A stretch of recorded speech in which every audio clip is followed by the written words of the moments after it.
श्री शिवाय नमस्तुभ्यम दोस्तों। इस वीडियो के माध्यम से मैं आपके साथ में शिव महापुराण के कई उपाय, कई प्रयोग जो गुरुजी ने बताए हैं वो शेयर कर रही हूँ।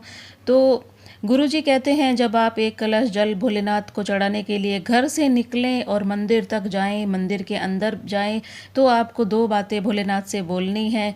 और जब आप एक लोटा जल भोलेनाथ को समर्पित करते हैं तो भोलेनाथ आपको क्या आशीर्वाद देते हैं, और घर के अंदर एक बेटे का होना कितना ज़रूरी है, उसका भी हमें क्या फल मिलता है, ये भी आप इस वीडियो के माध्यम से जानेंगे।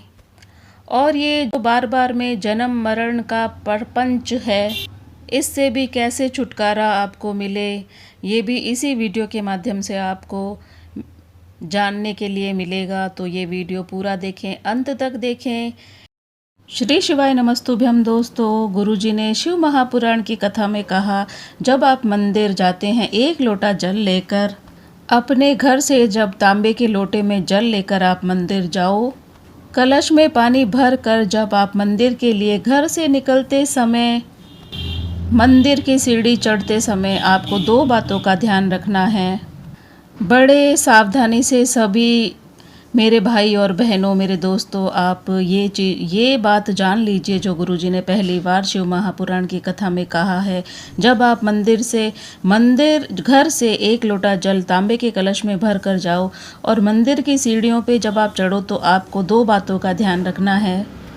ये बात गुरुजी ने आज तक किसी कथा में नहीं कहा है, पहली बार गुरुजी ने इस शिव महापुराण की कथा में कहा है। दो बातों का आपको विशेष ध्यान रखना है। जब आप घर से निकलो तब एक बात कहना है, मंदिर की दहलीज पर, चौखट पर, मंदिर की दहलीज पर, मंदिर की सीढ़ी पर, मंदिर के अंदर जब आप प्रवेश करो तब आपको एक बात बोलनी है। पहली बात, जब आप घर से चलें, लोटा जल से भरें, घर से निकल जाएं, तभी रास्ते में आपको ये बात बोलना है जो पहली बात है। बाबा से आपको बोलना है, ये पूरा मेरा घर नहीं है, आपका घर है, और ये घर का जल मैं आपको देने के लिए इसलिए आ रही हूँ। ये जल नहीं है, ये मेरी दशा आपको बताएगा। ये जल नहीं है, ये मेरा एड्रेस है। जब आप शाम को नंदी पर बैठकर प्रदोष काल में भ्रमण के लिए निकलें, तब बाबा आपको मेरे दरवाजे पर 2 मिनट के लिए ज़रूर से आना है। ये जल नहीं है, ये मेरा एड्रेस है। एक घर से निकलते समय आपको यही कहना है कि बाबा ये घर मेरा नहीं, आपका है। और दूसरा, मंदिर के अंदर जब आप प्रवेश करें, मंदिर की चौखट पर, मंदिर के दरवाजे पर, मंदिर की दहलीज पर जब आप पाँव रखें, तब आपको दूसरी बात बाबा से बोलनी है। बाबा से बोलना है कि मैं जैसा भी हूँ और मेरे घर के लोग जैसे भी हैं, सब आपके हैं बाबा, और आप हमारे हैं। बस इतना याद रखना और कुछ नहीं। भोले मैं तेरी पतंग हवा विच उड़ती जावांगी, बाबा डोर हथों छड़ी ना मैं कट्टी जावांगी। भोले मैं तेरी पतंग, शंभू मैं तेरी पतंग। दोस्तों, एक ही वीडियो के माध्यम से मैं आपको कई उपाय प्रयोग जो गुरुजी ने शिव महापुराण की कथा में बताए हैं वो आपके साथ में शेयर कर रही हूँ। आप विश्वास करके करें, क्योंकि जो गुरुजी बताते हैं वही मैं आपको बताती हूँ। मन गढ़ंत कहानी नहीं बताती हूँ, ना ही झूठ मेरे इस वीडियो में कुछ मिलेगा आपको। तो आप विश्वास ज़रूर से करें। स्कंद पुराण कहता है, नागर खंड वर्णन करता है कि कात्यायन ऋषि ने केवल जन्म और मरण का जो प्रपंच है वो भोलेनाथ से पूछा। कात्यायन ऋषि ने जन्म और मरण का जो प्रपंच है, इससे कैसे छूटेंगे, कैसे इससे मुक्ति मिलेगी, जन्म और मरण के प्रपंच से हमारा छुटकारा कैसे हो, मुक्ति कैसे हो, बार बार में पृथ्वी पर जन्म लेना फिर मरना, ये सब से कैसे हमें मुक्ति मिलेगी भोलेनाथ। तो भोलेनाथ ने उत्तर दिया, जब किसी व्यक्ति के घर में एक बेटी का जन्म होता है, घर में बेटी की किलकारी और आंगन में बेटी की जब चलती है तो पायल, और उसके पैरों की खनक और बेटी के चरण जब किसी के घर के अंदर आते हैं, और यदि शिव की कृपा से, भगवान की करुणा से, भगवान की दया से माता पिता उस बेटी की अच्छे से परवरिश कर कर कन्यादान कर देते हैं, तो उस माता पिता, जो बेटी के माता पिता होते हैं, वो कन्यादान अगर बेटी का करते हैं तो जन्म और मरण के प्रपंच से छूट जाते हैं, उनको मुक्ति मिल जाती है।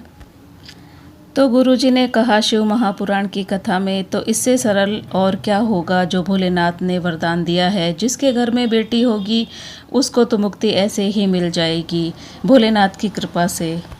गुरुजी ने कहा कि बड़े ऋषि तप करते हैं, साधना करते हैं, और जो बहुत तपस्या की और कंदराओं में बैठकर कोई संत बन गया, कोई साधु बन गया, कोई तपस्वी बन गया, कोई साधक बन गया, कोई उपासक बन गया। ये सब किसके लिए? कि हम लोग जन्म और मरण के प्रपंच से छूट जाएं, हमें इससे मुक्ति मिल जाए।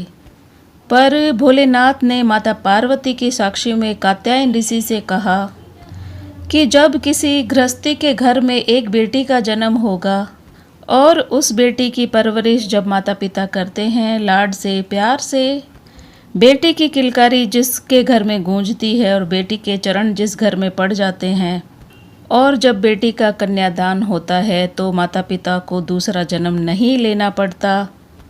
वो माता पिता भोलेनाथ की, परमात्मा की शरणागति का सुख भोगते हैं।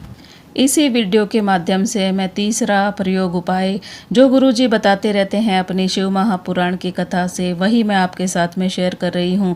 यदि आपने अपनी ज़िंदगी में एक नियम बना लिया कि भोलेनाथ शंकर जी के मंदिर में जाकर एक लोटा जल चढ़ाने का, तो आप कितने भी कर्जे में डूबे हुए हो, आप कितने भी दुखी हो, आप कितने भी तकलीफ़ में हो, आप कितने भी कष्ट में हो, अगर आपने एक लोटे जल का भोलेनाथ को जो रोज़ाना समर्पित करना है उसका नियम बना लिया है अपनी ज़िंदगी में, जिस हाथ से हम लोग भोलेनाथ को जल चढ़ाते हैं तो वही हाथ भोलेनाथ पकड़ लेते हैं और आपको मंजिल तक पहुंचा ही देता है, मंजिल तक आपको लेकर जाते हैं।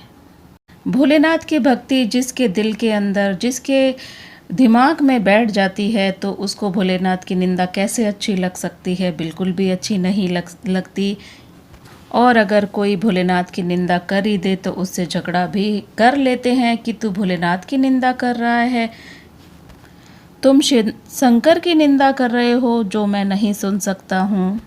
मैं भोलेनाथ की निंदा कैसे सुन सकती हूँ? बिल्कुल भी नहीं सुन सकती हूँ। तो गुरुजी कहते हैं ना, जहाँ पर भोलेनाथ की निंदा हो या तो सुनो मत, सुन रहे हो तो फिर हम लोग थोड़ी बहस कर ही लेते हैं, नहीं तो जवाब मत दो, उठकर चले जाओ। पर भोलेनाथ की निंदा किसी भी कीमत पर नहीं सुन सकते हैं। और कैसे सुन सकते हैं? अपने माँ बाप की कभी निंदा सुनी है क्या? सुन सकते हैं क्या? नहीं ना। तो बस वही तो बाबा है, वही माँ है, तो उनकी निंदा हम कैसे सुनेंगे? तो गुरुजी ने कथा में यही बताया कि भोलेनाथ की निंदा कभी नहीं सुननी है, और अपने पति की निंदा, अपने पति की निंदा और अपने पिता की निंदा और अपने परमात्मा की निंदा कभी कानों में नहीं जानी चाहिए, कभी नहीं जानी चाहिए, नहीं तो हम लोग पाप के भागी बन जाते हैं। एक और शिव महापुराण का उपाय प्रयोग मैं आपके साथ में शेयर कर रही हूँ, जो गुरुजी ने बताया है कि माताएं या बहनें, जिस दिन आप बहुत ज़्यादा दुखी हो, बहुत ज़्यादा ही परेशान हो, मेरी बेटियों, मेरी माताओं, मेरी बहनों, मेरी फ्रेंड्स, जिस दिन आपका मन बहुत ज़्यादा दुखी हो, बहुत ही ज़्यादा आप कभी कभी दुखी हो जाते हैं, ऐसा होता है, तो आप क्या करें? उस दिन भोलेनाथ के मंदिर जाएं।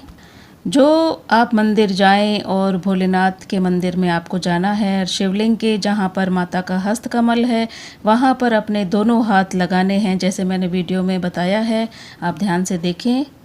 बाबा से अपने दिल की बात कहकर और वही हाथ अपने हृदय से लगाकर बाबा से अपने मन की बात, अपने जो भी आपका कष्ट है वो सारा बाबा को सुनाओ, बोलो, उनको कहो मन ही मन। और जहाँ से पानी बह कर जाता है, अपनी हाथ की हथेली थोड़ी देर वहाँ पर भी आपको लगानी है और अपने हृदय की बात कहनी है, और श्री शिवाय नमस्तुभ्यम का जाप करते रहना है मन ही मन। अपने बाबुल के पास, अपने पिता के पास जाओ तो सही आप, उनसे प्रार्थना तो करो मन से, दिल से, वो ज़रूर सुनेगा। तो पहले हाथ आपको हस्तकमल पर लगाना है, दूसरा हाथ आपको जहाँ से जल बहकर जाता है वहाँ पर लगाना है, और तीसरा आपको जहाँ ऊपर जलाधारी है वहाँ पर दोनों हाथ लगाने हैं और बाबा से प्रार्थना करनी है। सुनेंगे भोलेनाथ, शंभू है, त्रिकालदर्शी है वो, कैलाशी है वो, अविनाशी है वो। तो ये जो गुरुजी ने शिव महापुराण की कथा में उपाय प्रयोग बताए हैं वही मैं आपको बता रही हूँ। आप ज़रूर ध्यान से सुने और देखें वीडियो में, और मेरा वीडियो अच्छा लगे तो ज़्यादा से ज़्यादा लाइक करें, शेयर करें, सब्सक्राइब करें। हर हर महादेव, श्री शिवाय नमस्तुभ्यम दोस्तों।